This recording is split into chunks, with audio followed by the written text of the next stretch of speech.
I wanna show you how to make the rounded corners effect in Premiere Pro. Let's go! First of all, you need to go to the effects control and decrease the scale of your clip. Of course, it is up to you, the size that you want. Go to effects and write roughed edges. Add the roughed edges effect to your video clip. Then go back to the effects control and by the edges type, let's choose cut.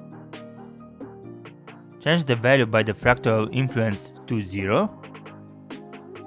And of course, to get very beautiful rounded border, you need to increase the value of the border. There is also the room to play around with the edges sharpness.